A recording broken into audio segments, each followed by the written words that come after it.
Nagbibigay ako ng time para sa interview, para sa mga picture-picture, pero bigyan naman ako ng oras para mapagtrabaho. Nakikiusap lang, baka naman pwede magtrabaho muna ako, hindi na ako mapagtrabaho eh. Diba?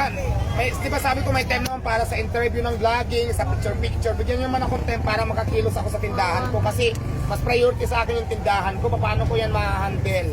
Kung dyan na lang ako nakarap sa camera nyo. Tama po ba? Tama. Hindi ko na masikaso, hindi ko alam kung may nangungupit na, hindi ko alam kung wala niya. kulang. Kasi every time na pupunta ako dyan, wala, nandiyan na lang kayo. Gusto nyo, nakarap na lang ako sa camera nyo. Pag hindi ka napagbigyan, galit kayo, sasabihin nyo masamang ugali. Eh, nakapokus ako sa tindahan ko. Number 1 yan. Di ba po sana po maintindihan nyo ako? Maintindihan ko po kayo, support kayo, nagpapasalamat ako doon. Pero kailangan ko lang ng konti pang unawa nyo. Yung effort nyo na gusto tayo magpapicture. Pero kasi nga, sa camera na lang ako haharap, sa inyo na lang, wala na akong magagawa. Paano na yung tindahan ko? Sige nga. Wala, nadadami yung... Diba? Yun lang naman yun, hindi naman siguro mahirap pakiusap. Mag-ano tayo, magtulungan, magpakisamahan. Kasi hindi naman pwede dyan na lang sa camera nyo, wala na akong magagawa. Kayo kikita kayo sa vlogging nyo, paano ako sa tindahan ko. Wala na. Diba? Kikita kayo ng reels nyo, kikita kayo sa lahat ng gusto nyo dyan.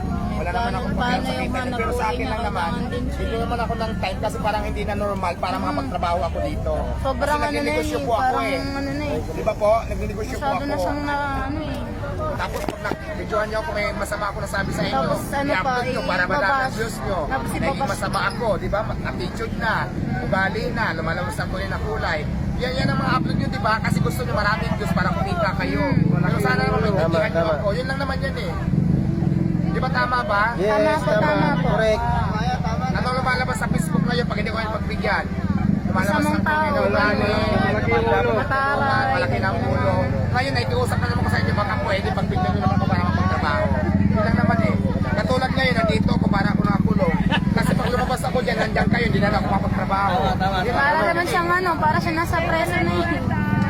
Tama yan. Kaya nasa ako ay kasi kasuhin ko yung mga kulang dyan, yung tao ko nandiyan mabasa ko. Hindi ko magawa kasi nandiyan kayo. Gusto nyo sa camera na lang kayo lagi. Yun lang naman eh. Nagbibigay ako ng time para sa interview, para sa mga picture-picture. Pero bigyan naman ako ng oras para mapagtrabaho.